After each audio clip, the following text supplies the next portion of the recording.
கிறிஸ்துவுக்குள் அன்பான blessings FM radio நேயர்கள் அனைவருக்கும் வணக்கம். ஒருவன் என்னை பின்பற்றி வர விரும்பினால் அவன் தன்னைத்தான் வெறுத்து தன் சிலுவையை எடுத்துக்கொண்டு என்னை பின்பற்ற கடவன். இயேசு கிறிஸ்துவின் நிமித்தமாக தன் ஜீவனை இழந்து இரத்த சாட்சியாக மரித்து மரணத் தருவாயில் சொல்லப்பட்ட வார்த்தைகளாக பிறந்த பாடல்தான் உலகம் முழுவதும் எல்லாராலும் உலகின் பல மொழிகளிலும் விரும்பி பாடப்படும் பாடல்.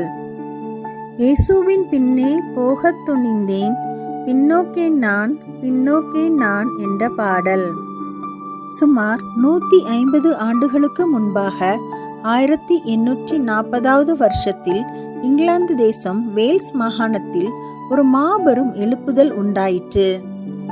இந்த எழுப்புதல் மூலமாக அநேக அமெரிக்கன் பேப்டிஸ்ட் மிஷனரிகள் உலகம் முழுவதும் சுவிசேஷத்தை அறிவிக்க புறப்பட்டார்கள். வேல்ஸ் மிஷனரிகள் இந்தியாவின் நார்த் ஈஸ்ட் பகுதிகளுக்கு வந்தனர். அந்த காலத்தில் நார்த் ஈஸ்ட் பகுதி இப்போது உள்ளது போன்று தனித்தனி மாநிலங்களாக பிரிக்கப்படவில்லை. பல நூற்றுக்கணக்கான மலைவாழ் பழங்குடியின மக்கள் வாழ்ந்து வந்தனர். அவர்கள் வாழ்ந்த அந்த பகுதி இப்போது அஸ்ஸாம் என்று அழைக்கப்படுகிறது. எப்படியாவது இந்த பழங்குடி இன மக்களுக்கு இயேசு கிறிஸ்துவின் அன்பை பற்றி கூற வேண்டும் என்ற நோக்கத்தோடும் வாஞ்சையோடும் தேவனுக்காக ஆத்துமாக்களை ஆதாயப்படுத்த வேண்டும் என்ற எண்ணத்தோடு வேல்ஸ் மிஷனரிகள் அங்கு வந்தார்கள். வேல்ஸ் மிஷனரிகள் கரோ என்று சொல்லப்படுகிற பழங்குடியினர் வாழும் கரோ ஹில்ஸ் பகுதிக்கு வந்து சேர்ந்தனர். அந்த கரோ பழங்குடியினர் மிகவும் ஆக்ரோஷமானவர்கள், மிகவும் கொடூரமானவர்களாகவும் இருந்தார்கள். அவர்கள் சமுதாய வழக்கப்படி அந்த இனத்தில் உள்ள ஆண்கள் தங்கள் வாழ்நாளில் எத்தனை மனிதர்களின் தலைகளை வெட்டி சேகரிக்க முடியுமோ அத்தனையும் சேகரிக்க வேண்டும். அதனால் அவர்கள் தலை வெட்டுபவர்கள், ஹெட் ஹண்டர்ஸ் என்று அழைக்கப்படுவார்கள். ஒரு மனிதன் தனது மனைவியை பாதுகாக்கும் அவனது வலிமையும் பலமும் அவன் இதுவரை எத்தனை தலைகளை சேகரித்து வைத்து உள்ளான் என்பதை வைத்து அளவிடுவார்கள். ஆகவே திருமண வயதில் இருக்கும் வாலிபன் தன்னால் இயன்ற அளவு மனித தலைகளை வெட்டி மண்டை ஓடுகளை தன்னுடைய வீட்டின் முன் செவரிலே மாட்டி வைத்திருப்பார்கள். அநேக மண்டை ஓடுகள் இருக்கும் வீட்டின் ஆண் மகன்கள் மிகவும் பராக்கிரமசாலிகள், மிகவும் பலவான்கள் என்று கருதப்படுவார்கள். இந்த வகையான பழங்குடியினர் மத்தியில் இயேசு கிறிஸ்துவின் அன்பையும் சமாதானத்தையும் விசுவாசத்தையும் அறிவிக்க வேல்ஸ் தேசத்தில் இருந்து மிஷனரிகள் வந்தார்கள். பார்த்தது போல அவர்கள் வரவேற்கப்படவில்லை. அம்புகளினாலும் பலவிதமான ஆயுதங்களினாலும் அடித்து விரட்டப்பட்டார்கள் மற்றும் அநேக மிஷனரிகள் கொல்லப்பட்டார்கள். ஆனாலும் தங்கள் முயற்சிகளை விடாமல் தேவனுக்காக தொடர்ந்து சுவிசேஷத்தை அறிவித்த போது அந்த பழங்குடியினர் வாழும் கூட்டத்தில் ஒரு வேல்ஸ் மிஷனரி வெற்றிகரமாக ஒரு கேரோ குடும்பத்தை தேவனுக்காக தெரிந்து கொண்டார்கள். அந்த குடும்பத்தில் கணவன், மனைவி மற்றும் 2 மகன்களையும் கிறிஸ்துவண்டை நடத்தினார்கள்.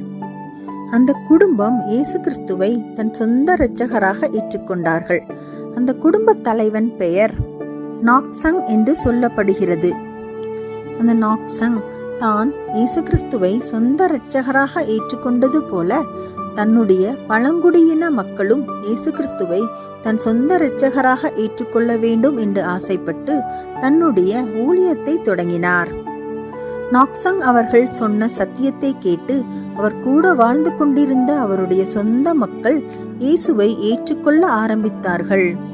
சுவிசேஷம் கொஞ்சம் கொஞ்சமாய் அந்த பழங்குடியின மக்கள் மத்தியில் பரவ ஆரம்பித்தது. நாக்சங் அவர்களின் அசைக்க முடியாத விசுவாசம் அந்த கிராமத்தில் இருந்த மற்றவர்களும் இயேசு கிறிஸ்துவை ஏற்றுக்கொள்ள உதவியது.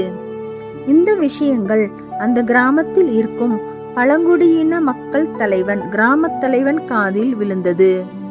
கடும் கோபமடைந்த கிராமத் தலைவன் அந்த முழு கிராமத்தையும் ஒன்று கூட்டினார். முதலாவதாக ரட்சிக்கப்பட்டு இயேசு கிறிஸ்துவை ஏற்றுக்கொண்ட நாக்சங் குடும்பத்தை எல்லாருக்கும் முன்பாக அழைத்தார். வேறொரு கடவுளை பற்றி சொல்லிக் கொண்டிருக்கிறாயே, நீ அதை விட்டுவிடு. உன் விசுவாசத்தை நீ மறுதலிக்க வேண்டும், அல்லது நீயும் உன் குடும்பமும் மரணத்தை சந்திக்க வேண்டும் என்று கடும் கோபத்துடன் பயமுறுத்தினார். நாக்சங் அவர்கள் அதற்கு சற்றும் பயப்படாமல் பரிசுத்த ஆவியினால் உந்தப்பட்டவராக சொன்ன வார்த்தைகள், இயேசுவின் பின்னே போகத் துணிந்தேன், பின்னோக்கே நான், பின்னோக்கே நான். I have decided to follow Jesus, no turning back, no turning back என்று கூறுகிறார். கேட்டவுடன் கிராமத் தலைவன் கோபமூண்டவராகி அங்கு சுற்றி நிற்கும் தன்னுடைய வீரர்களை நோக்கி அவரது 2 மகன்களையும் அம்பெய்து கொள்ளும்படி உத்தரவு கொடுத்தார். வீரர்கள் விஷம் தோய்ந்த அம்புகளை எய்தார்கள். அம்பு சரியாக 2 மகன்களையும் வீழ்த்தியது. கீழே தரையில் விழுந்தார்கள். அவர் தன்னுடைய 2 மகன்களையும் மிகவும் நேசித்திருப்பார். ஆனால் இயேசு கிறிஸ்துவை அவரால் மறுதலிக்க முடியவில்லை. அவர் கண்களுக்கு முன்பாகவும் அவருடைய மனைவியின் கண்களுக்கு முன்பாகவும் 2 மகன்களும் விழுந்தார்கள். கிராமத் தலைவன் கூறுகிறார், இப்பொழுதாவது உன்னுடைய விசுவாசத்தை மறுதலிப்பாயா? உன் 2 மகன்களையும் இழந்து விட்டாய், உன் மனைவியையும் இழக்கப் போகிறாய் என்றார். தன்னுடைய மனைவியை பார்க்கிறார். வாழ்க்கைக்கு துணையாக வந்தவள், நமக்காக சிலுவையில் தொங்கின இயேசு கிறிஸ்துவின் அன்பை நினைத்தார். மிகவும் கலங்கியிருப்பார். ஆனால் அவர் கூறிய வார்த்தைகள், யாரில்லை எனினும் பின்தொடர்வேனே, பின்னோக்கே நான், பின்னோக்கே நான். Though no one joins me, still I will follow Jesus. No turning back, no turning back. மிகவும் கோபமடைந்த கிராமத் தலைவன் மனைவியையும் அம்பெய்து கொள்ளும்படி உத்தரவு போட்டார். ஒரே நேரத்தில் அவர் கண் முன்னாலேயே அவரது 2 மகன்களும் மனைவியும் கொல்லப்பட்டார்கள். தனி மரமாக கண்ணீரோடு நிற்கிறார். இப்போது அந்த கிராம தலைவன் சொல்கிறார், உனக்கு இறுதி வாய்ப்பு தருகிறேன். இயேசுவை மறுதலித்து விட்டு உன் உயிரை காப்பாற்றிக்கொள். உயிராய் உறவாயிருந்த குடும்பத்தை இழந்து மரணத்தை எதிர்கொண்டிருக்கும் அந்த நாக்சங் சொன்ன வார்த்தைகள் தாம் நம் மனதை விட்டு நீங்காத அந்த இறுதி வரிகள். சிலுவை என் முன்னே, உலகம் என் பின்னே, பின்னோக்கே நான், பின்னோக்கே நான். The wall behind me, the cross before me, no turning back, no turning back. கிராமத் தலைவன் நாக்சங் அவர்களையும் அம்பெய்து கொள்ளும்படி உத்தரவு போட்டார். அன்றைய தினத்தில் ஒரு குடும்பம் இயேசுவுக்காக இரத்த சாட்சியாக மரித்தார்கள். அவருடைய இரத்தம் இந்திய தேசத்தில் கோதுமை மணியாக விதைக்கப்பட்டது. கோதுமை மணியானது நிலத்தில் விழுந்து சாகாவிட்டால் தனித்திருக்கும், செத்ததே ஆகில் மிகுந்த பலனை கொடுக்கும். கிராமத் தலைவன் நினைத்தார், இன்றோடு இந்த கிறிஸ்தவமும் இந்த கிராமத்தில் முடிவுக்கு வந்தது என்று. ஆனால் அவரது அசாதாரணமான மரணம் ஒரு மிக பெரும் தாக்கத்தை ஏற்படுத்தியது. யாரோ 2000 ஆண்டுகளுக்கு முன்னர் வெகு தொலைவில் வேறொரு தேசத்தில் வாழ்ந்த ஒரு மனிதனுக்காக ஏன் இந்த நாக்சங் தன்னுடைய குடும்பத்தை இழக்க வேண்டும்? எதற்காக அவர்கள் உயிரை ஈந்தார்கள் என்று அந்த கிராமத் தலைவன் எண்ணத் தொடங்கினார். இந்த குடும்பத்திற்கு பின்னால் இருக்கும் இயேசுவை பற்றி தான் அறிய வேண்டும் என்று விரும்பினார். நாட்கள் நகர்ந்தது. பல மாதங்கள் கடந்தன. அந்த கிராமத் தலைவன் இயேசு கிறிஸ்துவின் அன்பினால் கவரப்பட்டு இயேசு கிறிஸ்துவை தன் சொந்த இரட்சகராக ஏற்றுக்கொண்டார். எவர்களை முன்குறித்தாரோ அவர்களை அழைத்தும் இருக்கிறார். எவர்களை அழைத்தாரோ அவர்களை நீதிமான்களாக்கியும் இருக்கிறார்.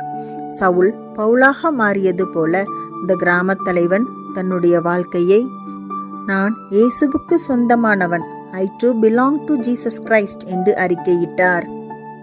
அவருடைய வாயில் இருந்து அந்த வார்த்தை வந்ததும் அந்த வார்த்தைக்கு கீழ்ப்படிந்து அந்த முழு கிராமமும் இயேசு கிறிஸ்துவே உண்மையான தெய்வம் என்று சொல்லி தன் சொந்த இரட்சகராக ஏற்றுக்கொண்டார்கள்.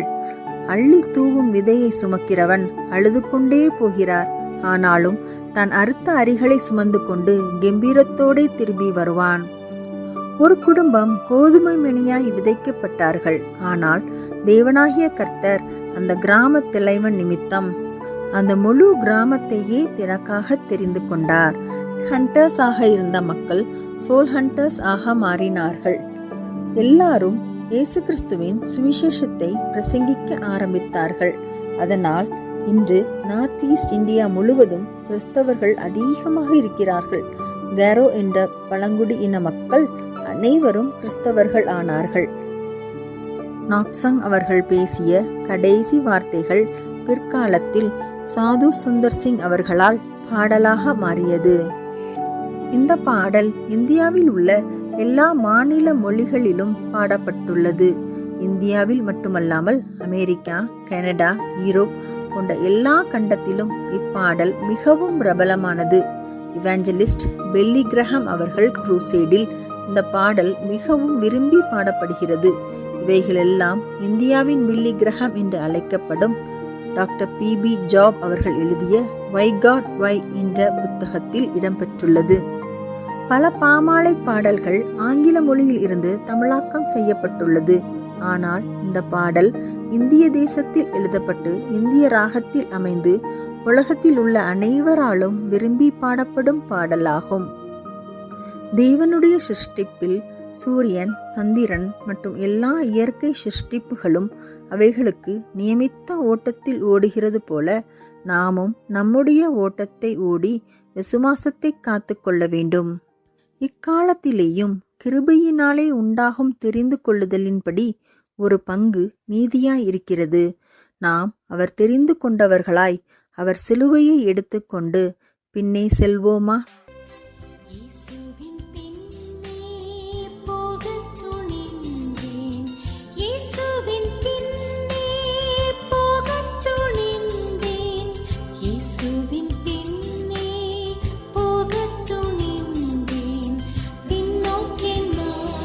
பின்னோ